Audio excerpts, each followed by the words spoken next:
তুমি তো নামাজ টামাজ পড়ো, আমি তো মূর্খ সূর্খ মানুষ। মানে তোমার লগে একটা জিনিস মানে একটা বুঝার লাগে আছে আর কি। তো কাস্টমারটা দেও, বিদায় করো, পরে তোমার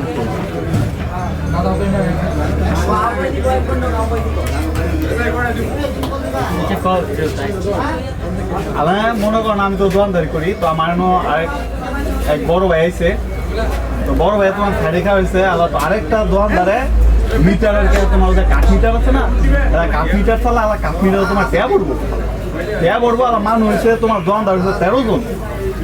এক মিটারে বাজার তো মিটার বুঝোই কি মনে একটা মানে শরীরে মিটার তোমার 13 জনে আলা মিটারের কাছে ট্যাব শেষ হয় 2 টাইম আলা 13 জনের সপ্তাহে নাই যা তোমার 5 জন কম আছে। অনেক মনে করো না শরীরে মিটার সপ্তাহে নাই লোক ট্যাব বন্ধ দিত না। তো তাই নিয়ে করছে কি তোমার বুঝে ট্যাব পড়ে আবার তোমার 9 জনের ট্যাব উঠছে আর 60 জন বাইরে হচ্ছে না। আবার তাই নিয়ে মনে করো না আমার দোকানের সামনে এগোতেছে মিটার লইলাম শরীরটা 13 জন না, 13 জন না ট্যাব বর্মু অনেক মানুষ নেই শালার মানুষ 13 জন সংখ্যা হয়েছে 13, এই মিটার লয়ে বসছি 13। তো ওই যে বড় ভাই আছে, বড় ভাই আবার তোমার দাড়ি মারি ওলা নামাজ টামাজ করে, খুব মানে কালেন্দার লোক, মানে দেখলে মনে করো না ধার্মিক আর কি মনে করো না তাই তো কইতেছে যে 13 করলাম 13 কি মিটার চালাইলাম মানুষ হচ্ছে বড় বড় টেয়ারওয়ালা তাগো নাই 13 করলাম 13। ওই যে বড় ভাই আছে কালেন্দার লোক মনে করো না আসলে আসল মাত্রটা তুমি চাকরি বান্ধা তাই নিয়ে মনে করো না কথাটা ভুইন না মনে অনেকখানি দূরে খাড়ি আছে তাই মনে শুনছে ফালদা মনে করো না আঙ্গুলারাই বলছে ফালদা কইতেছে ভাই আপনি কথাটা কইলেন কি তাইনও যাই কইছে তাইনও তো মনে করো না পুরো হয়ে গেছে কইলামটা কি আতঙ্কিত কি কইলাম আমি তাইনে এত রাগান্বিত হয়ে গেছে মনে করো এই বেড়ায় না পারে মেয়ে ঘুষি মুসি দিয়ে লাই বড় ভাই যায় হুজুর যায়। তো তাইনে কইতেছে ভাই আপনি তো কথাটা ভুল করছেন আপনি তাতে তবা করেন। হ্যাঁ কয় 13 বছর তবা করতে শুনো না সেই বড় ভাই কই আমি কি কইলাম ভাই আমি তবা করতাম, আমি তো কোনো খারাপ কথা কিছু কইছি না, আমি কেউ গালি মালি দিছি, আমি কেউ মারছে ইত্যা মিথ্যা কইছি। না ভাই আপনাকে তবা করেন আমাকে ভাই তবা করতাম কেন আমরা 13 মানে ফেরো এটা কইছেন কে লেগে এটা মানে জানেন আপনি এটার মানে কি মানে কি এটা আমি কি কইলাম একটা কঠিন না আমার আমিও তো অবাক এইটা কি করে তাই হুজুর মানুষ 13 মানে ফেরো করছে এটা তো কোনো মানে কোনো খারাপ কিছু হয়েছে না। তো আমাকে এটা মানে কি জানেন আমি কি আমাকে বাড়িটা মানে কি তখন আমিও মনে করেন আতঙ্কিত আমি কি করে এলো পরে আমি দোকানটা মানে আমাকে বাইরে কি কইতেছেন তখন দুজনে তর্কাতর্কি লেগেছে তা আমি প্রথম বিষয়টা পরে আমি আপনি কথাটা বললেন কি 13 তো মানে ফেরো আপনি জানেন আপনি কত বড় গুণ হয়েছে আল্লাহ হ্যাঁ 13 ফেরো করছে এটা গুণ আর কি হলো আল্লাহ এটা মানে জানেন কি আল্লাহ কইতেছে কোন কি আল্লাহ কইতেছে 13 সংখ্যা হইছে ইয়া তোমার কেমন জানেন কইছে কথাটা 13 যে সংখ্যাটা এম করে না কেমন জানি তাই সুন্দর করে কইছে আমি দেখিয়া 13তে হইছে সংখ্যায় এম আর এম হইছে মোহাম্মদ ইয়া লাইকা খ্রিস্টানরা আমাদের বানাইছে 13তে ফেরো অনেকটা এটা কি সঠিক মনে করা তাই ইমনটাই কইছে যে তাই কোয়াতে তাই ইমানই গেছে কইছে যে আমরা মানুষ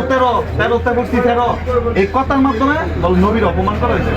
আপনি জানেন এই কথার মাধ্যমে আপনি হযরত মুহাম্মদ সাল্লাল্লাহু আলাইহি ওয়াসাল্লাম রে আপনি অপমান করছেন তো আমরা সবাই অবাক এইটা তো নবীর মাঝে কেমনে যাবো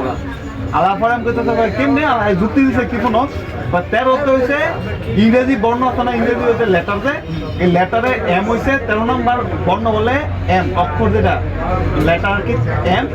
এম এ বলে মোহাম্মদ মানে খ্রিস্টানরা নবী মুহাম্মদ সাল্লাল্লাহু আলাইহি সাল্লাম রে তোমার হেও পতনতা লেগে এটা বলে বানাইছে 13তে বললাম ফেরো মানে নবী রে ভাইয়া ফেরো হইরা আছে মানে এইটা লাগে কি মানে যাবো এটা কথা মানে এটা কেমন যুক্তি দিল এটা তো আমার মাথায় ঢুকলো না কিছু এটা লিগা তোমার মনে হয় আজগুবি একটা কথাবার্তা বুঝছো না ইসলামে মনে করে এগুলা লিগা কিছু কিছু লোক আছে যে ইসলামের নামে ইসলামের নাম ভাঙায় মনে করে অনেক কিছুই মনে করে ব্যক্তিগতভাবে নিজের মেধা দিয়ে যুক্তি দিয়ে মনে করে ব্যক্তিগতভাবে কিছু ডুবাই দেয় এটা ইসলাম বলে ছাড়াই দেয় এটা কথা লাগে গুণ হয়ে গেছে কারণ এটা হলে গুণ হইব কেমনি এটা তাহলে হ্যাঁ মন গরম ধারা আন্তাজ একটা কইলেন তুমি তো কইতাছো গুণ হইছে না হ্যাঁ তো মনে করে এটা লাগে পুরো মারামারি হ্যাঁ না পারে মনে করো না নবীর অপমান হইছে হ্যাঁ না পারে মনে করো না যাই কইছে না ঘুষি মুষি দিয়ে লাই মনে করো একটা ফিস করে লাগে এই অবস্থা নিয়ে আমরা তো মুসলমান হিসেবে আঙ্গুর কি মানে যাইতে নবীর ঠিক আছে আছে, কিন্তু নবীরে যে আমরা হচ্ছে সবাই ভালোবাসি, তুমি ভালোবাসো আমিও ভালোবাসি, সবাই এইটাই তো, সবাই নবীরে ভালোবাসি, ঠিক আছে? আর নবীরে যদি না ভালোবাসে তাহলে লাঙ্গুলে ইমানে থাকে, হয় এটা তো ইমানে ঠিক না? ইমানের একটা দাবি এটা। তো এখন মনে করে দেয়, এখন যে কোনো একটা আজগবি কথা না যদি নবীর ভিতরে এটা যদি মনে করে লাগাই দিয়ে দেয়, তাহলে এটা তো আর হইলো না, বুঝছো না? খালি এম দিয়া যেমনি যেমনি ঘুরে মুড়ে একটা যুক্তি দাঁড় করাই দিল, এমে তো মা কালীও বুঝায়, এম দিয়া তো তোমার মনে করে মাসিহা বুঝায়, তাই মনে করে খ্রিস্টানগুলো মাসিহা বুঝায়। এমনি তো আর মনে করো যে দুনিয়া চলতো না, সবকিছু মনে করো ইসলাম যদি মনে করো তোমার যুক্তি দিয়া করো, ইসলাম যুক্তি দিয়া মানুষ যায়, বুঝছো না? তাহলে তো হ্যাঁ তো মনে করো না খালি মুসলমান যাই করেছে তাই তো হ্যাঁ হিসাবে তাই মুসলমানের মার খেতো না, তাই তো খ্রিস্টানের মাইরো খানা, হিন্দু গো মাইরো খানা বলতে মাইরি খাইবো, তোমার আমার মাইরো খাইবো না। আলা মনে করো না হ্যাঁ যে কইলো যে মনে করো না হ্যাঁ তো অনেকক্ষণ তর্ক করছে, হ্যাঁ না ভাই আপনি তবা করেন ভাই, আপনি এটা অনেক বড় ভুল করছেন, অনেক বড় ভুল হয়েছে ভাই, আমরা তো মিয়া বুঝি না, আমরা তো বুঝতে পারবো ইসলাম সম্পর্কে তো জ্ঞান নাই। হ্যাঁ তো মনে করো না কি করে লাইলাম ভাই, 13তে করলাম 13, আলাদা জীবনের 13 হয়ে গেছি গা, আলাদা তো জান নাম তো আলাদা জান নাম কি আর জান না তুলে আমার দৌড় দিয়ে গেছে গা, আর জান নাম আল্লাহ সব ইমান শেষ, এক কথাটা বুঝছো না, আমরা বুঝি না, এটা জানতাম আছি। তার মানে কি যাই কইছে হ্যাঁ তো মনে করো নাকি বেশি আবেগে চলে গেছে, ঠিক না, ইসলাম তো বাড়াবাড়ি জিনিস, ইসলাম বাড়াবাড়ি জিনিস, ওই একটা বাড়াবাড়ি হয়ে গেছে না। দেখ এটা সুন্দর জিনিস, এটা বুঝাই দিছ, যা ক্লিয়ার হইলো বিষয়টা ক্লিয়ার হয়েছে, কারণ এটা হলে আমি খুব টেনশন আছিলাম যে আমারও কি সমস্যা হয়ে গেল, আমি গুনা পেলে রাখ ইয়া হয়েছে, ভালো হয়েছে।